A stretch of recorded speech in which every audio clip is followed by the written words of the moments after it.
Every year, my son pretends to forget my birthday so he can travel with his mother-in-law, whose birthday falls the same week. This year I stayed quiet, bought a $3 million villa with my secret inheritance, and posted the photos. Within hours my phone wouldn't stop ringing. You know that feeling when you realize your whole life has been a carefully constructed lie? For me, it started with a single massive purchase. A $3.2 million villa that didn't just buy me a new home. It exposed the rot beneath my family's perfect facade. It all started 3 days before my 64th birthday. 64 years I've been on this planet, and for some reason every March 15th, my son Brian and his sweet wife Sarah act like my birthday somehow sneaks up on them.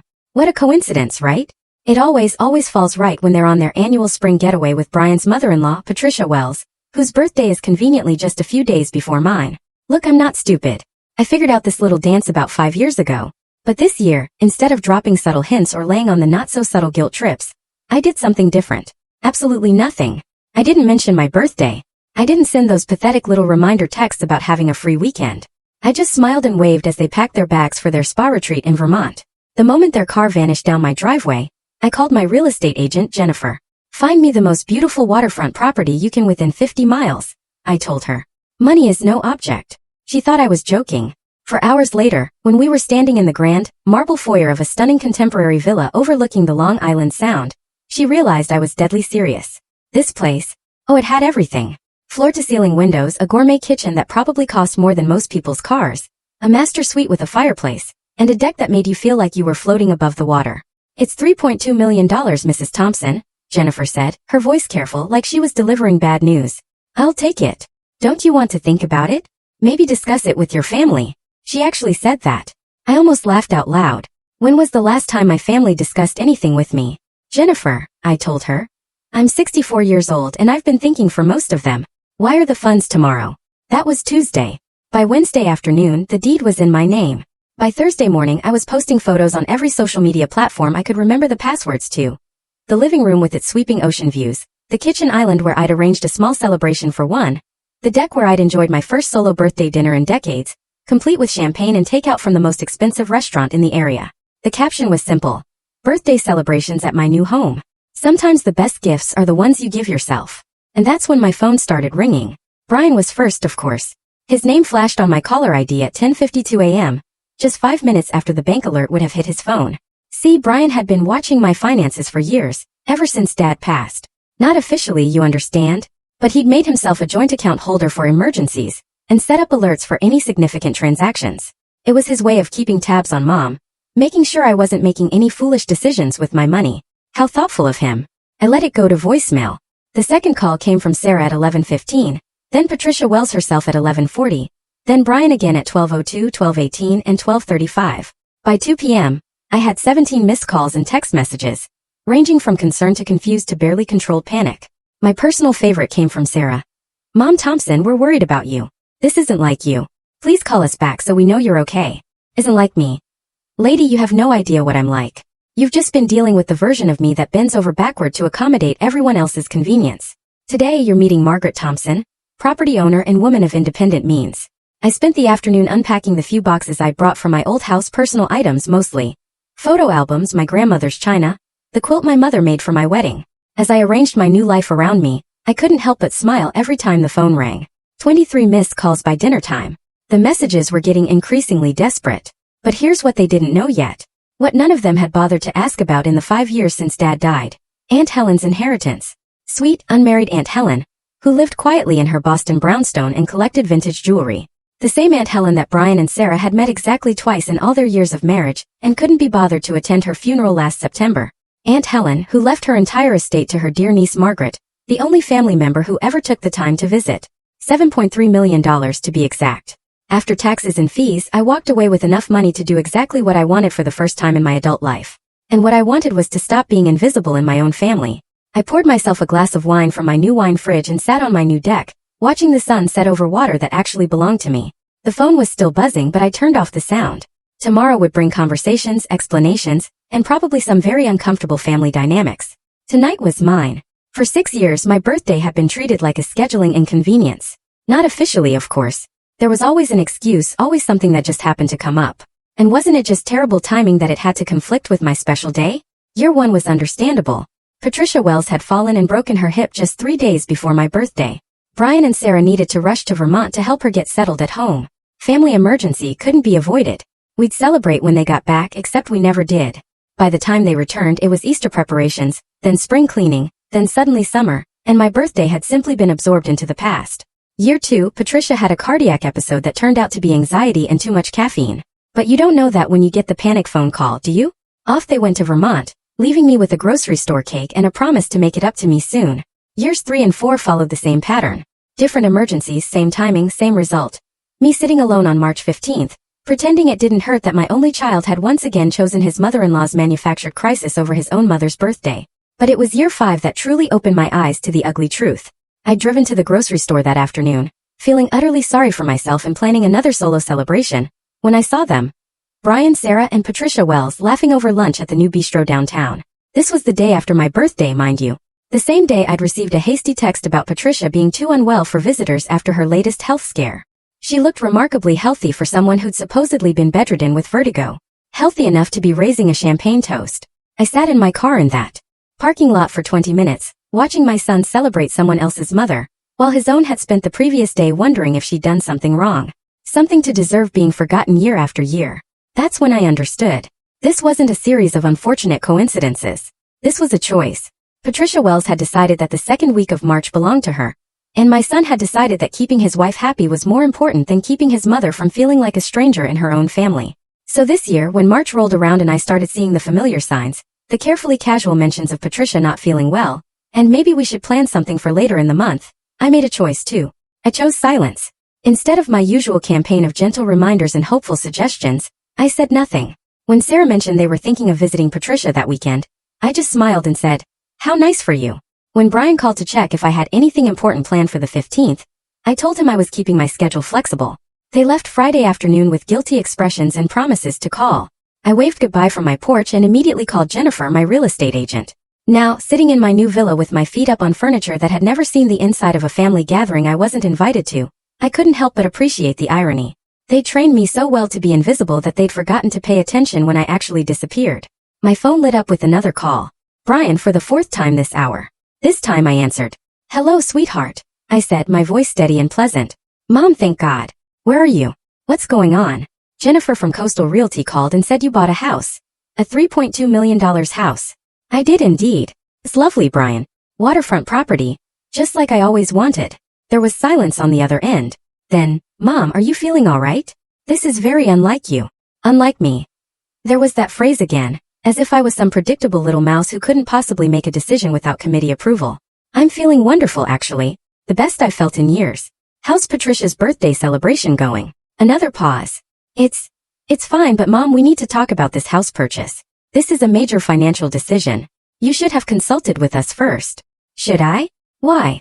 Because you're not thinking clearly. You don't just buy a $3.2 million house on impulse." I walked to my new windows and looked out at the water. A sailboat was gliding past, its white sails catching the late afternoon sun. Who says it was an impulse? "Mom, you can't afford this."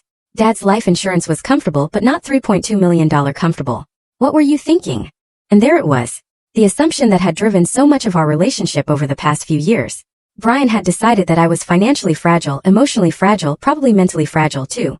A woman who needed to be managed and protected from her own poor judgment.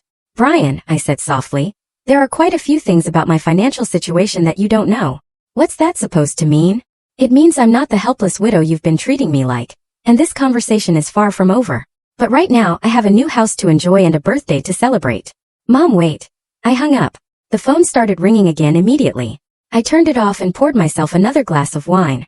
Tomorrow would bring more difficult conversations, but tonight was still mine. The inheritance that changed everything had been sitting in my bank account for 6 months before I even told Brian that Aunt Helen had died.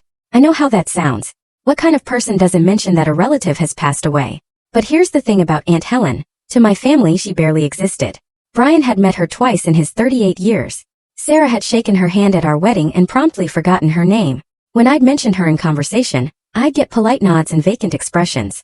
Helen was my father's sister, a woman who'd chosen career over marriage back when that was still considered scandalous. She'd worked her way up from secretary to vice president at a Boston insurance company, bought her brownstone in the 1980s when Back Bay was still affordable, and spent 40 years making quiet, intelligent investments. I was the only family member who visited her regularly. Every other month, I'd drive to Boston and we'd spend the weekend together. We'd go to museums, try new restaurants, walk through the public garden.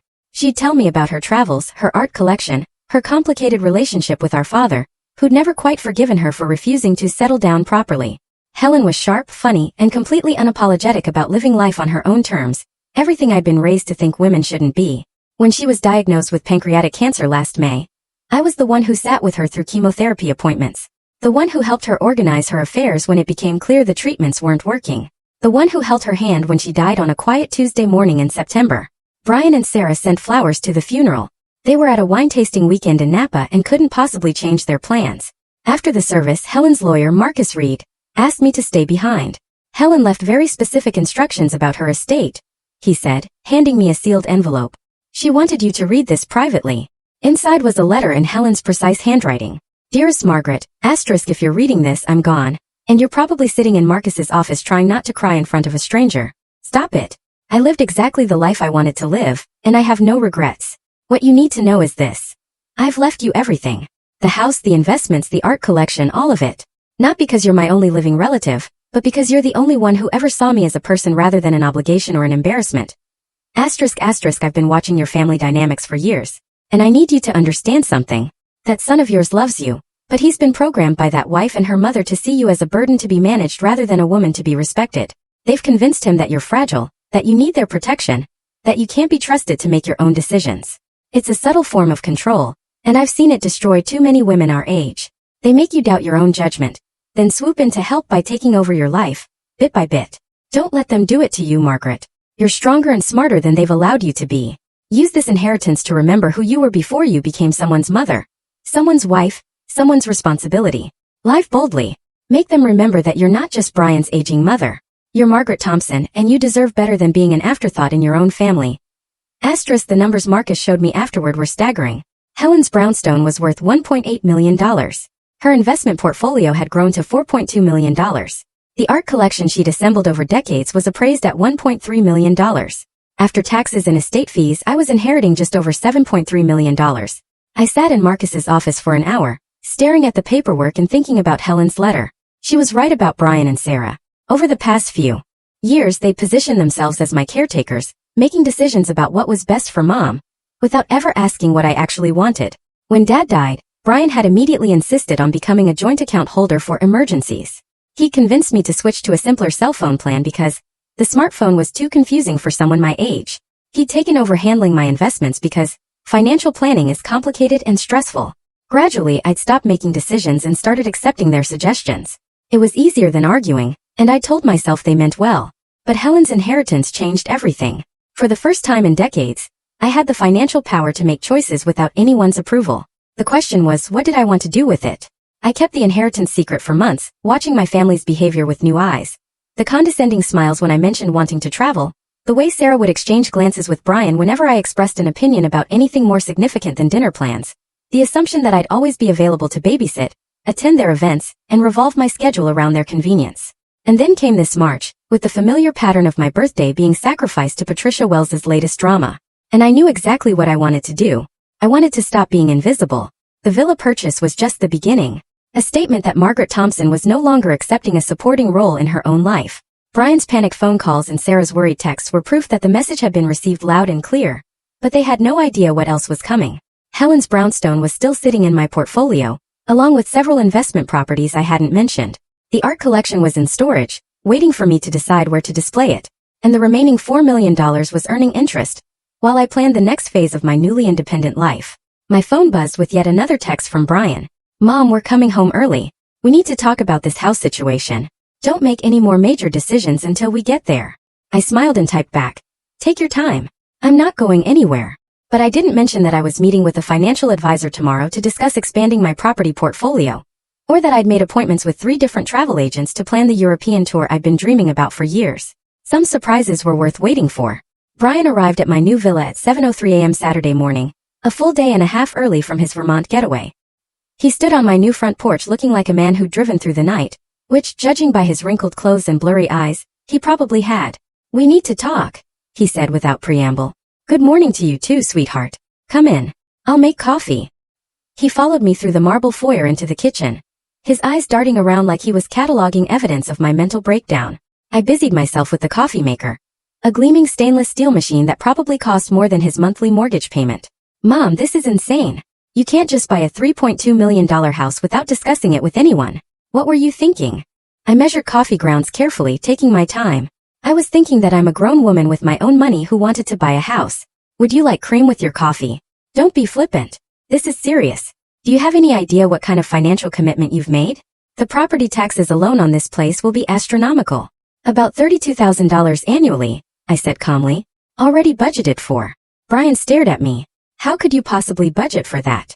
Mom, Dad's life insurance was $400,000. Even with your savings and Social Security, you don't have this kind of money. And there it was, the moment I'd been waiting for.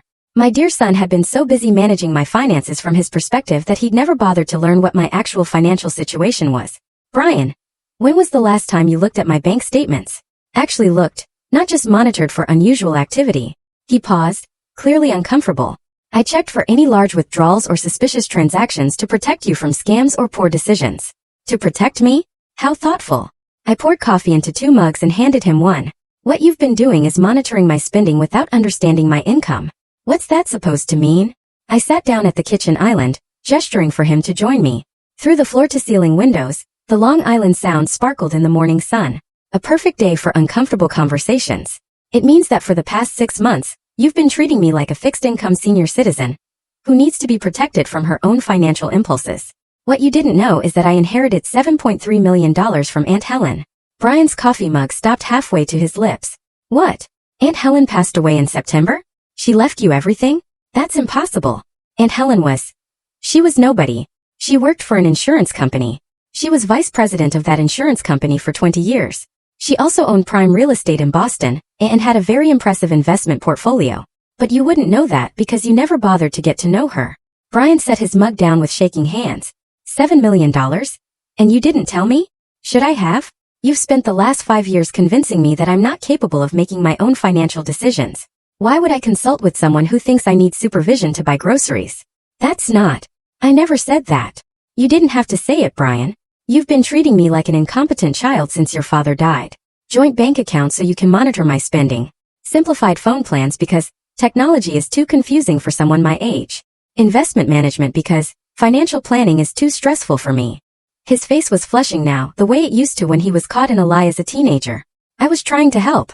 Sarah said that seniors often make poor financial decisions, that family should step in before. Before what? Before I spent my own money on things I wanted instead of things you approved of. Mom, that's not fair. That's not. We've never tried to control your spending. I laughed and it came out sharper than I intended. Brian, you monitoring my bank accounts and questioning every purchase over $500 is literally the definition of controlling my spending. We sat in silence for several minutes. Brian stared out at the water, processing this new information. I sipped my coffee and waited. After 38 years of being his mother, I knew when to push and when to let him work through things on his own. Finally, he spoke. Why didn't you tell me about Aunt Helen? Because I wanted to see how you'd react to me making an independent decision. And your reaction has been exactly what I expected. Panic, anger, and the assumption that I'm not capable of managing my own life. I'm not angry, he said, though his voice suggested otherwise. I'm concerned. This house, it's not you, Mom. It's too big, too expensive, too flashy. Too flashy for what? For a widowed senior citizen who should be grateful for whatever attention her family deigns to give her. That's not what I meant. Isn't it? When was the last time you asked me what I wanted, Brian? What I was dreaming about or planning for my future? When did you last treat me like a person with my own desires instead of a responsibility to be managed? He was quiet for a long time. When he finally looked at me, there was something different in his expression. Not anger anymore, but something that might have been recognition. I thought I was protecting you. From what? From living my own life? From making mistakes? From being taken advantage of? From the world changing too fast around you? I reached across the island and covered his hand with mine. Sweetheart, I raised you, managed your father's business affairs for 30 years, and navigated my way through becoming a widow. I think I can handle buying a house. Brian nodded slowly. Where's Sarah? Doesn't she want to see this place? I smiled, but it wasn't entirely kind. Sarah is back in Vermont with Patricia, extending their stay. Apparently, my house purchase is exactly the kind of erratic behavior that Patricia warned her about. She thinks I might be having some sort of breakdown. Are you? If finally standing up for myself constitutes a breakdown, then yes, I suppose I am. The question is, Are you going to support me? Or are you going to keep treating me like a problem that needs solving? Brian looked around my new kitchen, taking in the expensive appliances, the marble countertops, the view that probably cost more per square foot than his entire house. This is really what you want. This is really what I want. He nodded slowly. Then I guess we need to figure out how to make this work. It wasn't the ringing endorsement I'd hoped for, but it was a start. And for the first time since he'd arrived, Brian looked like my son instead of a financial advisor delivering bad news. That afternoon we sat on the deck talking about things we hadn't discussed in years. My dreams for retirement, his worries about his own future, the ways we'd both changed since his father died. It was the most honest conversation we'd had in months, but I knew the real test was still coming. Sarah and Patricia would be back soon, and they weren't going to accept this new version of me nearly as easily as Brian was starting to. By Sunday evening my phone had become a war zone of family drama. Word of my villa purchase had spread through our extended family like wildfire, and everyone had opinions about what it meant, what I should do about it, and most importantly what was wrong with me. My sister Linda called first. Maggie, I heard about your house. Are you having some kind of midlife crisis? I'm 64, Linda. If I'm having a midlife crisis, I plan to live to be 128. This isn't funny. Brian is worried sick. Sarah is beside herself. And Patricia thinks you might need some kind of intervention. Patricia thinks? Of course she does.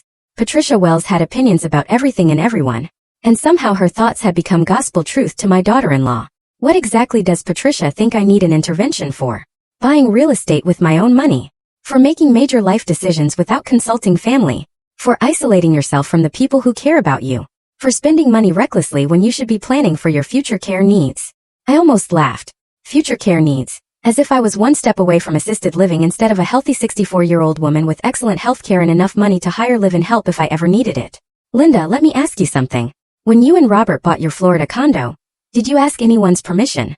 That's different. How? Robert and I discussed it together, and I discussed this with myself extensively. I'm not married, Linda. I don't need anyone's permission to spend my own money. The second call came from my nephew Michael, Linda's oldest son. Aunt Maggie? Mom asked me to check on you. Are you feeling okay? I'm feeling fantastic, Michael. How are you? I'm confused, honestly. This house thing doesn't seem like something you do. There was that phrase again. Not something I do. As if everyone had decided exactly who Margaret Thompson was allowed to be, and any deviation from their expectations was evidence of mental instability. Michael, what do you think I do? What kind of person do you think I am? I think you're practical, conservative, someone who thinks things through carefully and doesn't make impulsive decisions. And you think buying this house was impulsive? Well, yeah, kind of. I looked out at my deck where I'd spent the morning reading and drinking coffee while watching boats pass by on the Sound. I've been looking at waterfront properties for 2 years, Michael. I've been planning this purchase for months. The only thing that was impulsive was my timing. Why now, though? Why not wait until summer when you could look at more options? Because I got tired of being forgotten on my own birthday. Because I realized that if I waited for my family's approval to live my life, I'd die waiting.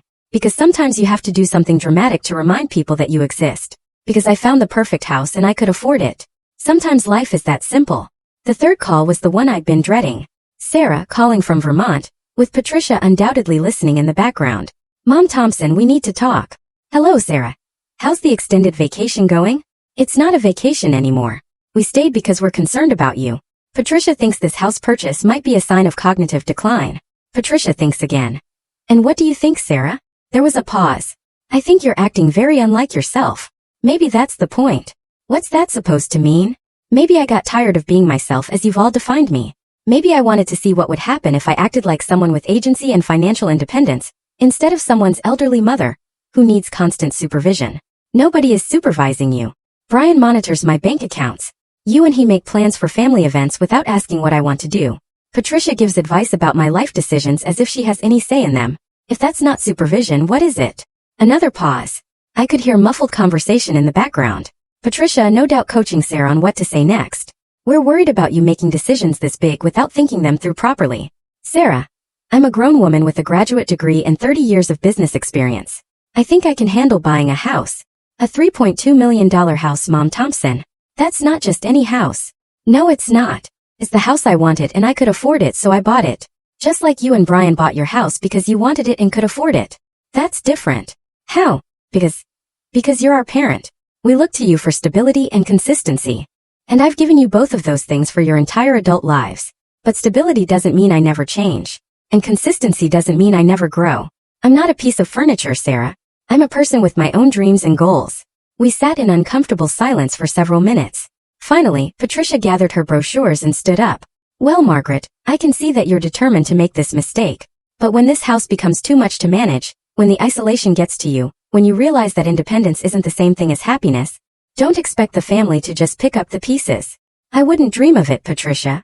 After they left, I sat in my beautiful kitchen looking out at my beautiful view, thinking about Patricia's words. She was probably right that independence wasn't the same thing as happiness. But for the first time in years, I had the chance to find out what my version of happiness actually looked like. And that was worth more than all the family approval in the world. 2 weeks after Patricia's intervention attempt, I discovered something that changed everything I thought I knew about my family's financial situation. I was cleaning out Dad's old desk, finally ready to tackle the paperwork I'd avoided for 3 years, when I found a manila folder tucked behind the warranty information for appliances we no longer owned. The tab was labeled Brian Private, in my late husband's careful handwriting. Inside were bank statements, loan applications, and correspondence that painted a very different picture of my son's financial stability than the one he'd been presenting to me. Brian owed $47,000 in credit card debt. His mortgage was 3 months behind. And most shocking of all, he'd taken out a second mortgage on his house using me as a co-signer, forging my signature on documents dated just 2 months after his father's funeral.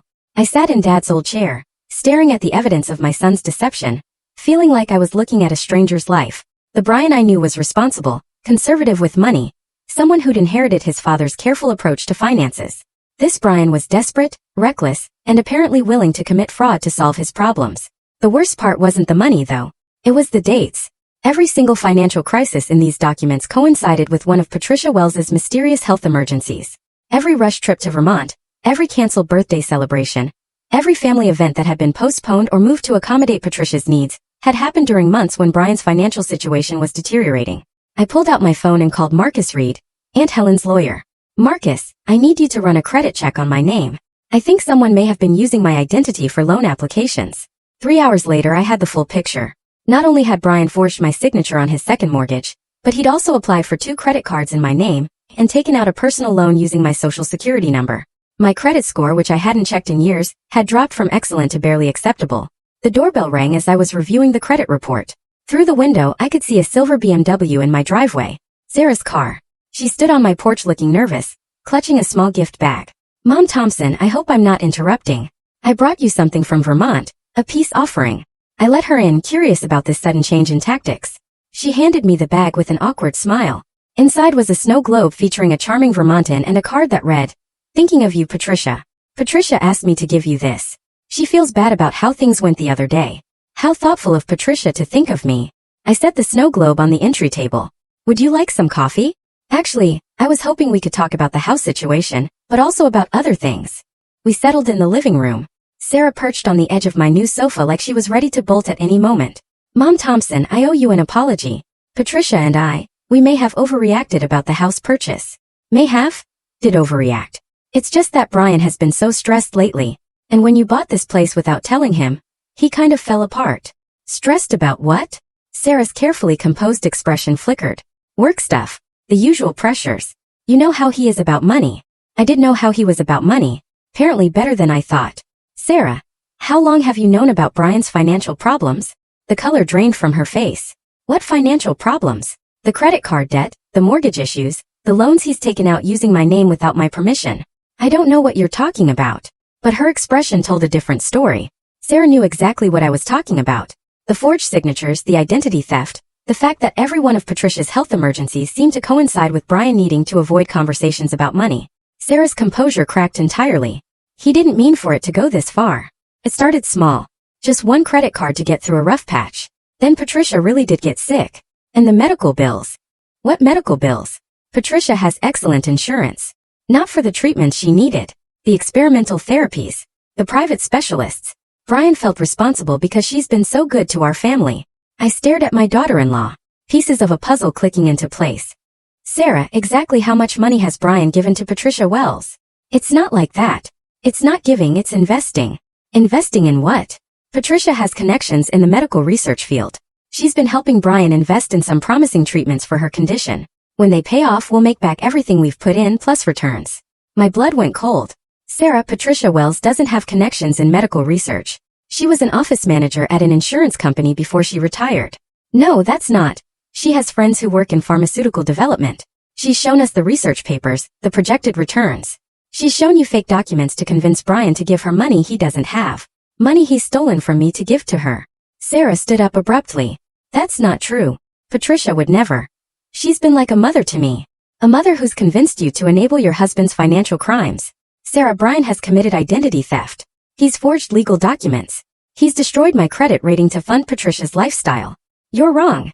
But her voice was shaking now. Patricia wouldn't do that. She cares about our family. Patricia Wells has been systematically draining your family's resources for years, while positioning herself as your savior. Every emergency, every crisis, every desperate need for funds has been carefully orchestrated. Sarah backed toward the door. I have to go. This conversation, you're not thinking clearly. The stress of the move, the isolation from family. Sarah, wait. But she was already gone, leaving behind the snow globe and a growing certainty that my family's problems ran much deeper than I'd imagined. I picked up my phone and called Marcus Reed again. Marcus, I need you to investigate someone for me. Patricia Wells, age approximately 70, last known address in Vermont. I want to know everything about her financial history, her family connections, and any legal issues in her background. May I ask why? Because I think she's been running a long-term con on my family, and my son has been stealing from me to finance it. 2 hours later, Marcus called back with information that made me feel sick. Patricia Wells wasn't Patricia Wells at all. Patricia Wells was actually Patricia Warren, and she had a criminal history spanning 3 states in 20 years. Marcus's research revealed a pattern that was as impressive as it was terrifying. Patricia had been targeting families with aging parents and financial resources since the early 2000s. Her method was always the same: befriend a younger woman with family money, gradually position herself as an indispensable maternal figure, then create ongoing medical or financial crises that required increasingly large investments or loans. She's been arrested twice, Marcus told me over the phone. Once in Florida in 2018 for elder fraud. Once in North Carolina in 2015 for insurance fraud. Both cases were dismissed due to insufficient evidence or plea agreements. What about her relationship with Sarah and Brian? How long has this been going on? Based on the financial records you gave me, the first loan your son took out was in September 2019. That's also when the first Patricia Wells medical emergency appeared on your family calendar. 4 years, Patricia had been systematically destroying my son's financial life for 4 years. And I'd been so busy feeling sorry for myself about forgotten birthdays that I'd missed it entirely. Marcus, I need to know how much total money Brian has given her. Based on the loan documents and credit statements, approximately $180,000. But Margaret, there's something else you need to know. My heart sank. What? Patricia Warren isn't working alone. She has a partner. Someone who helps her identify and research target families. Someone with access to personal information and family dynamics. Who? I'm still working on that. But whoever it is, they've been feeding her detailed information about your family's financial situation, your personality, your relationship with Brian and Sarah. This wasn't a random targeting. This was carefully planned. After I hung up, I sat in my beautiful living room looking out at the water, trying to process what I'd learned. My son was a victim, not a villain. He'd been manipulated by a professional con artist who'd spent years positioning herself as a trusted family member. But that didn't excuse the identity theft, the forged documents, the lies. The real question was, who was helping Patricia access our family's private information? My phone rang. Brian's name appeared on the screen. Mom, I need to talk to you. Can you come over? It's important. What's wrong? I can't explain over the phone. Please just come and don't bring anyone else. 20 minutes later, I stood in Brian and Sarah's living room, looking at my son's haggard face and wondering how I'd missed the signs of his distress. Mom, I need to tell you something, and you're going to hate me for it. Try me. I've been taking money from your accounts, forging your signature on loan documents, using your credit without permission. I sat down heavily on their sofa. How much, Brian? Everything. The mortgage, the credit cards, the personal loans. About $180,000 total. Why?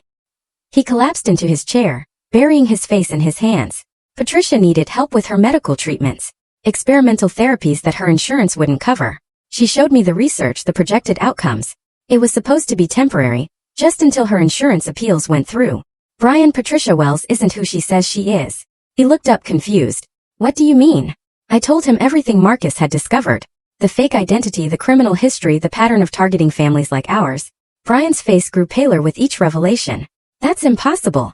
Patricia has been part of our family for years. She introduced me and Sarah. She's the one who encouraged Sarah to pursue her graduate degree. She's been at every birthday, every holiday. She introduced you and Sarah at a conference for financial planners. Sarah was there representing her company, and Patricia introduced us because she thought we'd hit it off. The pieces clicked into place with sickening clarity.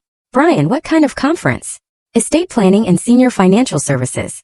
Patricia said she was there as a consultant. Did you meet Sarah before or after Dad's diagnosis? Right before. Why? Oh God. Brian's face went white. You think Patricia targeted our family because of Dad's illness?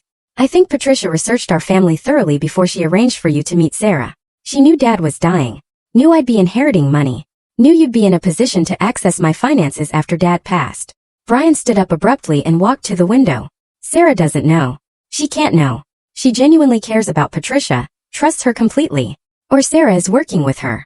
No. Brian spun around. Mom, you can't think that. Sarah loves me. She loves our life together. Brian, how much does Sarah know about your financial situation? She knows we've been helping Patricia with medical expenses. She doesn't know about the loans, the forged documents, the identity theft. She doesn't know, or she's pretending not to know? We were interrupted by the sound of Sarah's car in the driveway. Brian looked panicked. Don't tell her we talked about this. Not yet. I need time to figure out how to explain everything. Brian, we don't have time. Patricia is running a sophisticated con operation, and Sarah might be part of it. She's not part of it. She can't be. The front door opened and Sarah walked in, carrying shopping bags and wearing a bright smile that didn't quite reach her eyes. Mom Thompson, I didn't know you were coming over. How nice. She looked nervous, I realized. More nervous than someone should be about an unexpected visit from their mother-in-law. Hello, Sarah. Brian and I were just having a conversation about family finances. Oh. Her smile faltered slightly. Nothing serious, I hope. Actually, quite serious. We were discussing Patricia's medical expenses and how they've been impacting your budget. Sarah glanced at Brian, who was staring at her with an expression I couldn't quite read. Patricia's been going through a difficult time, Sarah said carefully. We're just trying to be supportive. Of course. It's wonderful that you've been able to help her with the experimental treatments. The treatments are showing real promise, Patricia says. The doctors are very optimistic. Which doctors are those exactly? Another glance at Brian. I don't remember their names. Patricia handles all the medical appointments and the research facility where she's receiving treatment. It's in Boston, I think, or maybe Burlington. Patricia drives herself to most appointments. Every answer was vague, evasive, designed to end the conversation rather than provide information. I looked at my son, hoping he was finally seeing what I was seeing. Brian was staring at his wife like he'd never seen her before. That evening, I did something I hadn't done in years. I went through Sarah's social media accounts with the methodical attention of a private investigator. What I found made my blood run cold. Sarah's Instagram showed 5 years of happy family photos, but when I looked closely at the timeline, something was wrong. The earliest photos of her and Brian together were dated October 2019, but they claimed to have met at a conference in June 2019. Where were the photos from their early relationship? The casual dating pictures, the getting-to-know-you moments? Instead, their social media history began abruptly with photos that looked like they were already an established couple. Family dinners with Patricia prominently featured. Holiday celebrations where Patricia was clearly the center of attention. Wedding planning photos where Patricia was more involved than the actual mothers of the bride and groom. I scrolled through Patricia's Facebook page next. Her profile claimed she'd lived in Vermont her entire life, but her tag locations told a different story. Photos from Florida, North Carolina, and Georgia, all within the past 10 years. Always with different families. Always positioned as a beloved family friend or adopted grandmother. In one album labeled My Florida Family, Patricia was celebrating Christmas with a couple and their teenage daughter. She was wearing the same necklace she'd worn to Brian and Sarah's wedding. In another album from North Carolina, she was at a graduation party surrounded by young adults who called her Grandma Pat. In the photo comments, the pattern was clear once you knew what to look for. Patricia inserted herself into families, became indispensable, then slowly drained their resources before moving on to the next victims.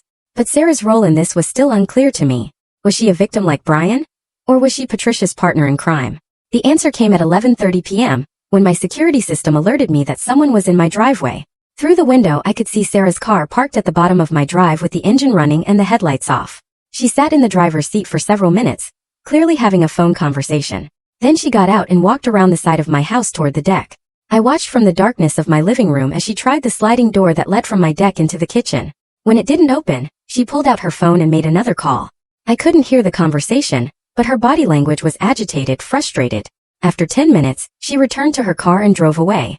The next morning I called Marcus Reed. Marcus, I need you to run a background check on Sarah Mitchell. That was her maiden name before she married Brian. Any particular reason? I think she might be working with Patricia Warren. I need to know if Sarah is who she claims to be. The results came back within hours, and they confirmed my worst fears. Sarah Mitchell had never worked for the financial services company she claimed to represent. The university degree she'd shown Brian was fake. Her employment history was fabricated. Even her age was a lie. She was actually 38, not 32, as she told Brian. Most damning of all, Sarah Mitchell had been living in North Carolina in 2015, in the same city where Patricia Warren had been arrested for insurance fraud. "Margaret," Marcus said when he called with the results, "I think your daughter-in-law is Patricia Warren's daughter."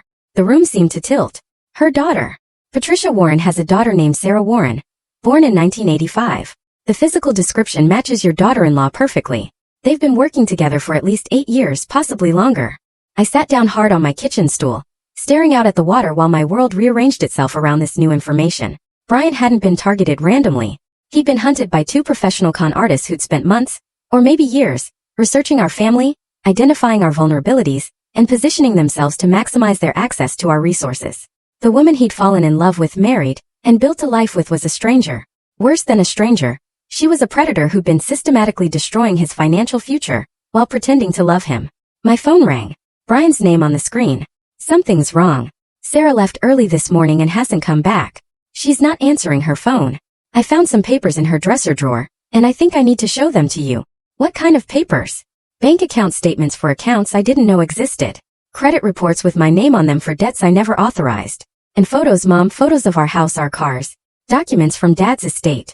It looks like she's been documenting everything. Brian, don't touch anything else. Don't move those papers. Don't call Sarah. Don't do anything until I get there. Mom, what's happening? What's going on? I'll explain everything when I see you. But Brian, you need to prepare yourself. Sarah isn't who you think she is. When I arrived at Brian's house, he met me at the door, looking like he'd aged 10 years overnight. In his hand was a manila folder filled with evidence that Sarah had been systematically documenting our family's assets, habits, and vulnerabilities for years. Bank statements showing regular transfers to accounts in Patricia's name. Photos of insurance documents, investment statements, and legal paperwork. Even pictures of me at family gatherings, annotated with notes about my personality, my relationship with Brian, and my potential access to family resources. But the most chilling item was a handwritten letter in Sarah's neat cursive. Mom, the Thompson situation is working better than we planned. Brian trusts me completely and still has no idea about the loans. His mother is more suspicious than we anticipated. But her recent house purchase suggests she has significant hidden assets. We need to accelerate the timeline before she starts asking too many questions. The inheritance from the aunt was larger than we estimated. If we can get access to those funds, this will be our biggest score yet. Brian read the letter with shaking hands. When he finished, he looked at me with eyes full of betrayal and pain. She never loved me. No, sweetheart. I don't think she did. Our entire marriage was a lie. I'm afraid so. He crumpled the letter and threw it across the room. How could I be so stupid? How could I not see this? Because you're a good person who trusted someone you loved. That's not stupid, Brian. That's human. What do we do now? Now we fight back. The next morning, I called Detective Lisa Rodriguez from the Connecticut State Police Financial Crimes Unit. Detective Rodriguez, I need to report an ongoing fraud scheme involving identity theft, forged documents, and what I believe is a mother-daughter con artist team. Within 2 hours, she was sitting in my living room reviewing the evidence Marcus had compiled and the documents Brian had found in Sarah's dresser. Mrs. Thompson, this is quite an operation they've been running. The level of planning and documentation suggests they've done this before, probably multiple times. My lawyer found evidence of similar schemes in Florida and North Carolina. We'll coordinate with those jurisdictions. But first I need to ask, do you know where Sarah and Patricia are right now? Sarah disappeared yesterday morning. Patricia is supposedly in Vermont, but I doubt that's true. Detective Rodriguez made notes on her tablet. We'll need to move quickly. If they suspect they've been discovered, they'll try to liquidate whatever assets they can access and disappear. That afternoon, Brian and I met with our bank to freeze all accounts and reverse any unauthorized transactions we could prove were fraudulent. The process was complicated by the fact that Brian had legitimately signed some documents, even though he'd been deceived about their purpose. Mr. Thompson, the bank manager explained, some of these transactions will be difficult to reverse because you did authorize them, even if you were misled about why the money was needed. How much can we recover? I asked. Probably about 60% of the fraudulent charges. The rest? Well, it depends on whether we can locate the perpetrators and recover assets. Brian looked defeated. So, I've lost over $70,000 permanently. Possibly. But Mrs. Thompson, there's something else you should know. Someone attempted to access your accounts yesterday, using forged power of attorney documents. My blood ran cold. What kind of access? They tried to transfer $2.3 million from your investment account to an offshore banking account. Our fraud protection systems flagged the transaction, but it was a sophisticated attempt. Detective Rodriguez looked up from her notes. They're accelerating their timeline. This suggests they know they've been discovered, and they're trying to grab as much as they can before they run. That evening, as I sat in my villa watching the sunset over Long Island Sound, my phone rang with a number I didn't recognize. Hello, Margaret. Patricia's voice was calm, almost conversational. Patricia, or should I call you Patricia Warren? A soft laugh. You've been busy. I'm impressed. Most of our families never figure it out until it's too late. Most of your families? How many people have you done this to? Does it matter? What matters is that you and I need to have a conversation. I don't think we do. Oh, but we do. You see, Margaret, you've created a problem for me. The police involvement, the frozen accounts, the investigation. That's going to make things difficult for Sarah and me. Good. Not good, actually. Because here's what you need to understand. I know things about your family that you don't. Things that could be very embarrassing if they became public. My heart started racing. What kind of things? Your late husband's business dealings, for instance. Some very questionable tax strategies, some partnerships that weren't entirely legal. Would you like me to share those details with the IRS? Or perhaps with the local newspaper? You're bluffing. Am I, Margaret? Did you ever wonder why your husband left you such a large estate? Did you ever ask where all that money came from? I felt sick. My husband was an honest businessman. Your husband was a tax evader who used shell companies to hide income for 15 years. I have documentation that would destroy his reputation and probably result in significant tax penalties for his estate. Your estate, Margaret. The room was spinning. What do you want? I want you to call off the investigation. I want the frozen accounts released. And I want a cashier's check for $3 million as a gesture of goodwill. Or I release information that will destroy your family's reputation and probably land your son in prison as an accessory to his father's crimes. Brian doesn't know anything about his father's business. Doesn't he? He signed a lot of documents over the years, Margaret. Power of attorney forms, investment authorizations, tax papers. If I can prove he knew about the illegal activities, he becomes criminally liable. My hands were shaking. You planned this from the beginning. I plan everything, Margaret. That's why I'm good at what I do. And if I pay you, then Sarah and I disappear, and your family secrets stay buried. Everyone wins. I need time to think. You have 24 hours. I'll call you tomorrow evening with wire transfer instructions. After she hung up, I sat in the darkness for a long time trying to decide what kind of woman I was. The old Margaret would have paid, would have protected her family's reputation at any cost, would have sacrificed herself to keep Brian safe. But the new Margaret, the one who'd bought a $3.2 million villa and discovered her own strength, had a different idea. I called Detective Rodriguez. Detective, I just received a blackmail demand from Patricia Warren. I think it's time to set a trap. The trap we set was elegant in its simplicity. Detective Rodriguez arranged for me to wear a recording device during Patricia's final call.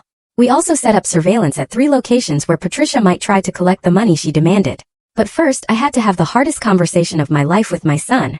Brian, there are some things about your father's business that I need to tell you. We sat in my living room, the late afternoon sun streaming through the windows while I explained about Dad's tax evasion, the shell companies, and the questionable business practices that had built our family's wealth. I found out about it 2 years before he died, I told Brian. He was terrified that the IRS would discover the hidden income, that we'd lose everything. He spent the last years of his life trying to legitimize the money through careful investments and charitable donations. Brian was quiet for a long time. Did you know when you were married to him? Not until the end. I handled some of the business paperwork, but he kept the illegal activities separate from the legitimate business. I signed documents without understanding what they really meant. Like I did with Sarah. Exactly like that. Are we going to prison, Mom? I don't know. But I'm not paying blackmail money to find out. Whatever consequences we face, we'll face them honestly. That evening, Patricia called exactly on schedule. With Detective Rodriguez listening from another room and recording equipment capturing every word, I let Patricia lay out her demands one final time. Have you made your decision, Margaret? I have. The answer is no. Silence on the other end. Then, I don't think you understand the consequences. I understand them perfectly. You're going to release information about my husband's tax evasion. You're going to try to implicate Brian in crimes he didn't commit. You might succeed in destroying our reputation and costing us a lot of money. Then why are you refusing to pay? Because I'm done being afraid, Patricia. I'm done letting people control me with threats and manipulation. If my husband broke the law, then there will be consequences. If Brian and I have to face financial penalties or even criminal charges, then we'll face them. But I will not give you $1 more to maintain the illusion that my life is perfect. You're making a mistake, Margaret. Maybe. But it's my mistake to make. You'll regret this. I doubt it. You see, Patricia, you made one critical error in your assessment of my family. What's that? You assumed that I cared more about protecting my reputation than protecting my dignity. You were wrong. I hung up. Within hours, Patricia made good on her threats. The local newspaper received an anonymous package containing documentation of Dad's business irregularities.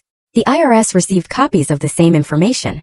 Brian and I spent the next week meeting with lawyers, accountants, and tax specialists. The damage was significant. I had to pay $1.8 million in back taxes and penalties. Brian faced potential criminal charges for signing documents related to the illegal activities, though his lawyer was confident that his lack of knowledge would protect him from prosecution. But something unexpected happened during those terrible weeks of legal meetings and financial reckonings. Brian and I grew closer than we'd been in years. Without the weight of secrets between us, without the manipulation of Patricia and Sarah, we rediscovered the relationship we'd lost after his father died. "I'm sorry, Mom," he said one evening as we sat on my deck watching the sunset. "For everything, the identity theft, the lies, the way I treated you like you couldn't handle your own affairs. I'm sorry too," I told him, "for keeping secrets about your father's business. For letting you struggle with Sarah's manipulation without realizing what was happening. Do you think we'll get through this?" "I know we will. We might be poorer and certainly wiser, but we'll get through it." 3 months later, Detective Rodriguez called with news about Patricia and Sarah. "We found them in Mexico," she said. "They'd been running the same con on a wealthy family in Guadalajara. The Mexican authorities arrested them, and they'll be extradited to face charges here." "What kind of charges?" "Wire fraud, identity theft, extortion, conspiracy. If convicted, they're looking at significant prison time. And the money? We recovered about $400,000 in various accounts. It's not everything, but it's something." Brian got his life back slowly. The divorce was finalized without contests and Sarah couldn't appear in court while fighting extradition. He sold the house that held too many painful memories and bought a smaller place closer to my villa. I kept the waterfront property not because I needed all that space, but because it represented something important. The moment I stopped apologizing for taking up room in my own life. Now a year later I wake up every morning in my beautiful bedroom overlooking Long Island Sound. And I think about the lessons I learned from Patricia Warren and her daughter. They taught me that some people will see kindness as weakness, generosity as stupidity, and love as an opportunity for exploitation.